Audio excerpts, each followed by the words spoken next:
పోగొట్టుకునే కొన్ని confusing points ఉంటాయి. వాటిని వివరంగా సులభంగా ఎలా గుర్తుపెట్టుకోవాలో చూద్దాం. ప్రధాన వర్గీకరణ కన్ఫ్యూజ్ అయ్యే పాయింట్స్. సాధారణంగా జంతువులను మనం 3 రకాలుగా విభజిస్తాం. అది మనకు తెలుసు. శాకాహారులు, మాంసాహారులు, ఉభయహారులు. శాకాహారులు అంటే కేవలం మొక్కలు తినేవి. మాంసాహారులు లాంటి ఇతర జంతువులు తినేవి. ఉభయహారులు అంటే మొక్కలు మరియు జంతువులు రెండింటిని తినేటి. ఎగ్జాంపుల్ ఆవు, మేక. మాంసాహారులకేమో పులిసింహం, ఉభయహారులకేమో మానవుడు, ఎలుగుబంటి. ఇక్కడ కన్ఫ్యూజ్ పాయింట్ ఏంటంటే చాలామంది కొన్ని జంతువులను తప్పు గ్రూపులో పెడతారు. కుక్క మాంసాహార, ఉభయహార. ఉభయహారి. కుక్క మాంసంతో పాటు అన్నం, రొట్టెలు, బిస్కెట్లు కూడా తింటుంది. కాకి ఉభయహారి. ఇది పురుగులను, మాంసాన్ని తింటుంది. అలాగే అన్నం, మెతుకులను, పండ్లను కూడా తింటుంది. ఎలుగుబంటి జవాబు ఉభయహారి. ఇది తేనె పండ్లతో పాటు చేపలను కూడా తింటుంది.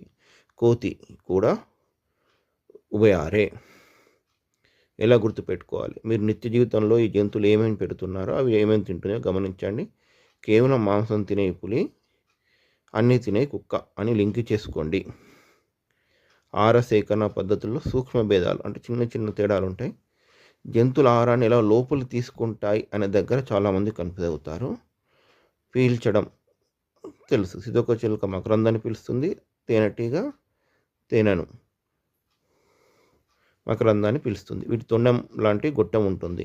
నాకడం కుక్క, పిల్లి ఈ ద్రవ పదార్థాలను నాలుకతో నాకుతాయి. మింగడం పాము, కప్ప వీటికి నమలడానికి దంతాలు ఉండవు. ఆహారాన్ని మొత్తంగా మింగేస్తాయి. ఆవు కూడా. నెమరు వేయడం ఆవు, గేదె, ఒంటె.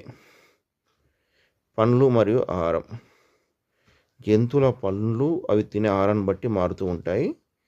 శాకాహారులేమో కొరకడానికి పదునైన ముందు పండ్లు, నమలడానికి బలమైన దవడ పండ్లు ఉంటాయి. ఇది గుర్తుపెట్టుకోండి. కొరకడానికి పదునైన ముందు పండ్లు, నమలడానికి బలమైన దవడ పండ్లు ఉంటాయి. మాంసాహారులకేమో మాంసాన్ని చీల్చడానికి పొడవైన పదునైన రతనికలు ఉంటాయి.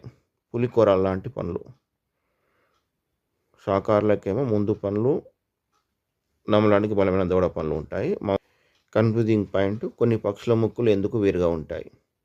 ఈ పక్షుల ముక్కులను సులభంగా గుర్తుపెట్టుకోవడానికి చిన్నగా పక్షుల ముక్కులు మనం రోజు వాడే వస్తువులతో పోల్చుకుంటే అసలు మర్చిపోరు. సన్నగా పొడుగా ఉండేటి స్ట్రా లాంటి. స్ట్రా ఏం చేస్తే లోపట్టి ఆహార పదార్థాలను మన నోట్లోకి పీల్చుకోవడానికి సహాయపడుతుంది. ఎక్కడ దాక్కొని ఉంటుంది అంటే ఆహారం లోపల ఎక్కడో ఉంటుంది. దాన్ని బయట లాగాలంటే ముక్కు పొడుగా ఉండాలి. ఎగ్జాంపుల్ కొంగ.